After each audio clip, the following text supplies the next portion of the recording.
Assalamualaikum warahmatullahi wabarakatuh. Memperkenalkan, nama saya Afiandi Rizky Saputra, MPM 062020107329. Di sini saya akan membahas tentang konsep kebudayaan dan peradaban Islam. Dalam konsep kebudayaan dan peradaban Islam, kebudayaan yang mencerminkan nilai-nilai Islam, dan Islam tidak melarang umatnya untuk mengembangkan kebudayaannya atau mendorongnya, tapi ada batas-batas yang harus diperhatikan dalam pengembangan sehingga tidak menyimpang nilai-nilai Islam yang berusaha menjaga fitrah hidup manusia untuk memperoleh kemudahan, kesenangan hidup, dan selamat dari perilaku menyimpang dan menyesatkan. Kebudayaan Islam hasil oleh akal budi, cipta, rasa, karsa, dan karya manusia yang berlandaskan pada nilai-nilai tauhid. Hasil olah akal budi, rasa, karsa, dan karya yang terseleksi oleh nilai-nilai kemanusiaan yang bersifat universal berkembang menjadi sebuah peradaban. Dalam perkembangan, kita bisa dibimbing oleh wahyu dan dari aturan-aturan yang mengikat agar tidak terperangkap pada ambisi dan nafsu hawani sehingga akan merugikan untuk diri kita sendiri. Dan agama membimbing manusia dalam mengembangkan akal budinya sehingga menghasilkan kebudayaan yang beradab atau peradaban Islam. Terima kasih dari saya, akan selanjutkan dengan kelompok saya. Wassalamualaikum warahmatullahi wabarakatuh.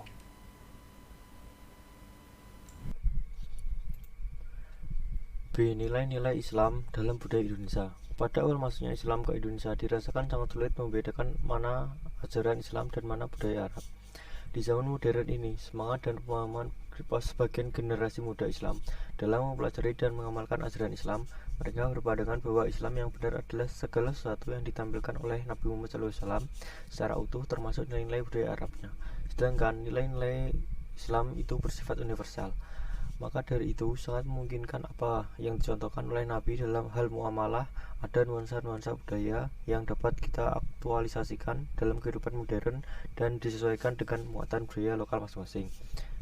Corak dan potongan baju yang dikenakan oleh Rasulullah SAW merupakan budaya yang ditampilkan oleh orang Arab. Yang menjadi ajarannya adalah cara menutup aurat, kesederhanaan, kebersihan, dan kenyamanan. Oleh karena itu, bentuk dan model pakaian yang dikenakan umat Islam boleh saja berbeda dengan yang dikenakan oleh Nabi Muhammad SAW. Dalam perkembangan dakwah Islam di Indonesia, banyak penyiar agama mendakwahkan ajaran Islam melalui bahasa budaya, sebagaimana dilakukan oleh para wali di tanah Jawa. Karena perkembangan yang sangat cepat, masyarakat tidak sadar bahwa nilai-nilai Islam telah masuk dan menjadi tradisi dalam kehidupan sehari-hari mereka. Nilai-nilai Islam sudah tidak dapat dipisahkan dari kebudayaan mereka, seperti dalam upacara-upacara adat dan dalam penggunaan bahasa sehari-hari. Bahasa Al-Quran atau bahasa Arab sudah banyak diserap ke dalam bahasa daerah, bahkan ke dalam bahasa Indonesia sekalipun. Para tugas intelektual Islam adalah menjelaskan secara sistematis dan melanjutkan upaya penetrasi yang sudah dilakukan oleh para pendahulunya. Dengan penjelasan tersebut diniatkan melaksanakan suatu tradisi berubah bentuk dan akan bertambah pula nilai kemanfaatannya yang dicatat sebagai amal soleh, karena sadar bahwa semua itu adalah pelaksanaan sebagian dari ajaran Islam. Tidak hanya sekedar masuk ke dalam aspek budaya, tetapi integritas nilai-nilai Islam sudah masuk ke dalam wilayah hukum.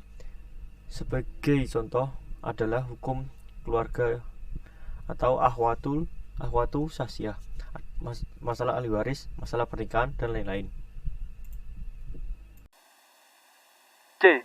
Masjid sebagai pusat peradaban Islam. Masjid pada umumnya sebagai tempat ibadah, padahal fungsinya lebih luas daripada itu. Pada zaman Nabi Muhammad SAW berfungsi sebagai pusat peradaban, mensucikan jiwa kaum muslimin, mengajarkan Al-Quran dan Al-Hikmah, bermusyawarah untuk menyelesaikan masalah kaum muslimin, membina sikap dasar kaum muslimin. Masjid sudah dijadikan simbol pemersatu umat Islam kurang lebih sekitar 700 tahun. Sejak Nabi Muhammad mendirikan masjid pertama, fungsi masjid masih kokoh dan orisinil sebagai pusat peribadatan dan peradaban. Sekolah-sekolah dan universitas pun muncul berawal dari masjid. Masjid Al-Azhar, Mesir, merupakan salah satu contoh yang sangat dikenang luas kaum muslimin di Indonesia. Masjid ini mampu memberikan beasiswa bagi pelajar dan mahasiswa, bahkan pengentasan kemiskinan merupakan program nyata masjid. Namun, sangat disesalkan masjid mengalami penyempitan fungsi. Adanya pihak-pihak tertentu yang memanipulasi masjid sebagai alat memperoleh dan mempertahankan kekuasaan. Bermula dari hilangnya tradisi berpikir, integral dan komprehensif, menjadi berpikir sektoral. Ruh dan aktivitas pendidikan serta merta hengkang dari masjid. Kini, masjid hanya dibuat belajar baca tulis Al-Quran tanpa adanya pengembangan wawasan dan pemikiran Islam dan tempat belajar umat tentang ilmu fikih. Lebih parahnya lagi, masjid-masjid menjadi tempat belajar menghujat dan menyalahkan mazhab-mazhab yang lain yang berbeda. Namun, akhir-akhir ini mulai tumbuh kesadaran umat akan pentingnya peranan masjid untuk mencerdaskan dan mensejahterakan jamaahnya. Fungsi dan peran masjid dalam waktu ke waktu terus mengalami perkembangan, membuktikan kesadaran dan pemahaman umat Islam terhadap pemanfaatan masjid meningkat.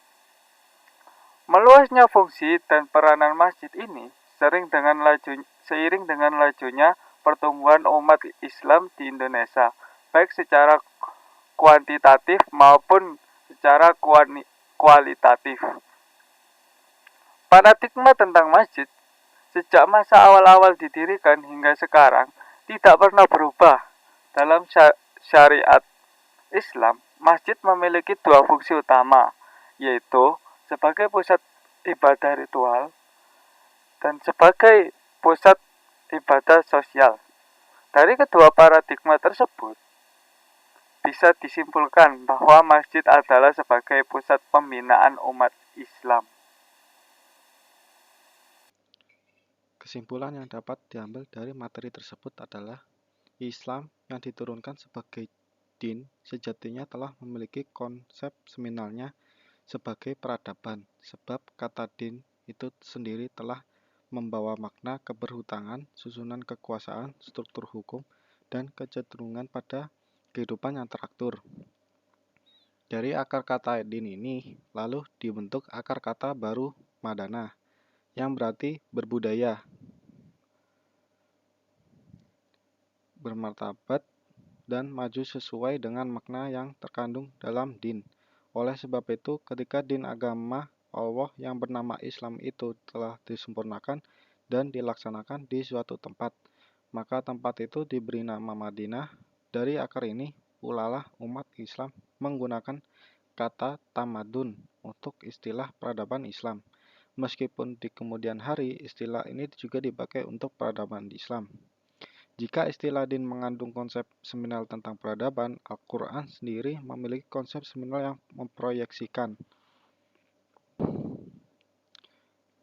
Kurang lebihnya mohon maaf. Sekian presentasi dari kelompok kami. Wassalamualaikum.